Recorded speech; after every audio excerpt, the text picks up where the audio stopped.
Hi, welcome back to Evolving Together Now. And if this is your first time, well, welcome.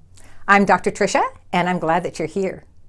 Remember, if you like what you hear or you're just darn curious, subscribe and tell your friends. Today is part 4 in our 4-part series, Sex in the Universe. And our particular focus today, body and soul.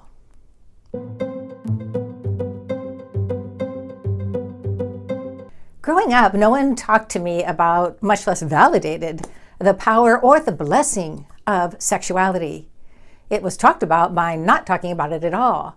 So the unspoken message was sexuality was a necessity for procreation, and that neither sexual activity or sexuality had anything to do with holiness or spirituality.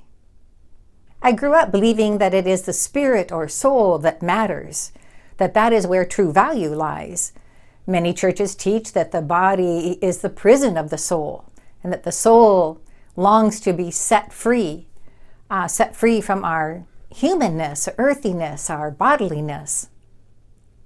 As my own awareness and arousal expanded, that is my consciousness, as we talked about in part 3, as that expanded, realizing how integral sexuality is to the fullness of our human life, I wanted sexuality to somehow be related to spirituality, and not in a judgmental or shaming way as I was used to, but in some kind of complementary or maybe even empowering way.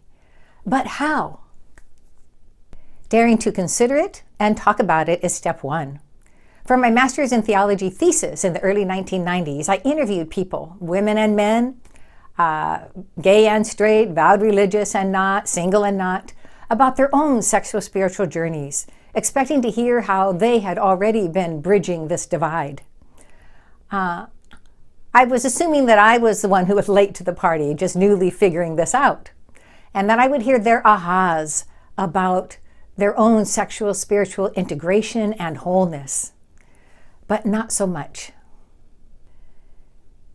I asked each participant to respond to the following 2 questions without any interaction with me. I just let the tape roll as they shared. 1, how their faith, their relationship and understanding of God, how that hindered or empowered their sense of self as a sexual being. And 2, how their sense of themselves as a sexual being, how that either hindered or empowered their relationship with God. Mostly I heard pain and struggle, hurt, grief, sorrow, anger. It was very heartrending to realize how many negative messages get internalized into self-doubt and shame. Messages from religion, society, culture. And how painful and debilitating that is, and also how many people have experienced some kind of sexual abuse. As I carefully transposed each recorded interview into my computer, along with an intro and concluding chapter, of course, I titled it Stories of Sexual Being, God and Us, in proclamation of our yearning and need for sexuality and spirituality to be healing, affirming, empowering. It is not either or. Some people might think it's indecent to be talking about things like this, but to me, it's indecent to not be talking and teaching about sexuality, to not be growing in awareness and depth about it all, and to not be nurtured in the sacredness of our lives, body, and soul. The more that I embrace the goodness and sacredness of sexuality, the more that my spirituality would shift, and that makes sense. My spirituality was begging to be embodied, and by that I mean to be grounded in my earthly, human, my real life experience. Doctrine and rituals by someone else's decree were no longer enough, especially when that doctrine leaned more toward judgment than empowerment and respect. Our inherent human nature is not sin, but in fact love. Our body is not the enemy of the soul, and our humanness is not a curse, it's a blessing. To my view, this topic is incredibly serious. Negative messages such as I've described, I believe, are one of the root causes of abuse, including sexual abuse. The virtue of love your neighbor as yourself, which many of us have grown up with, that's only viable if indeed we are nurtured in loving ourselves. Otherwise, we're projecting and acting out of this negativity.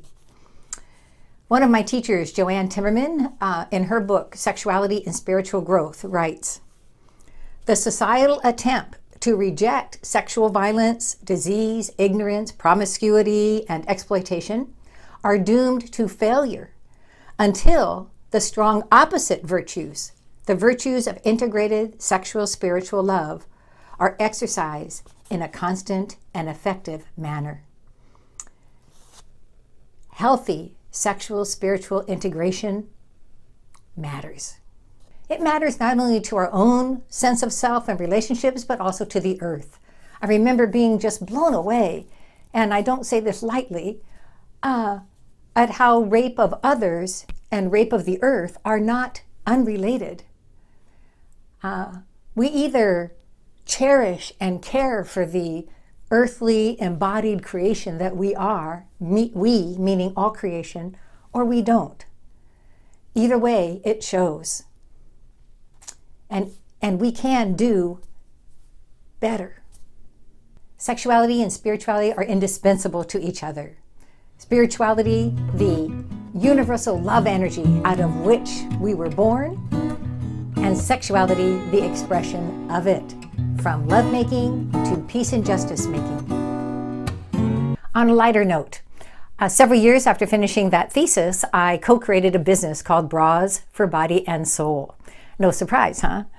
And I wanted the name not only to reflect the depth and meaning of the purpose of the shop, working with breast cancer survivors and other women, but also to keep the conversation going around the seeming opposites of body, spirit, sacred, secular, sexuality, spirituality.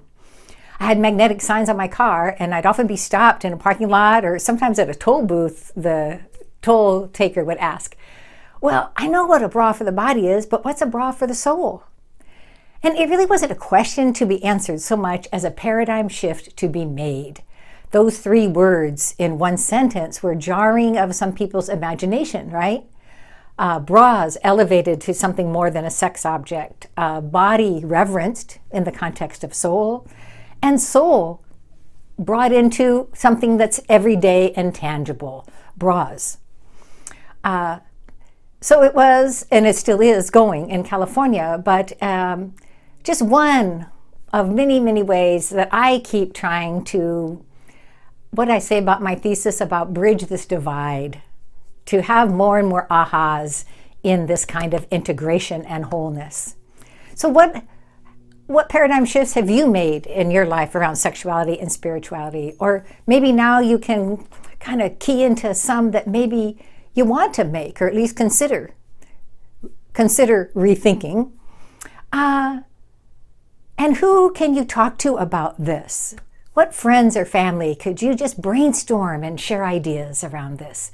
That's how change and evolution happens.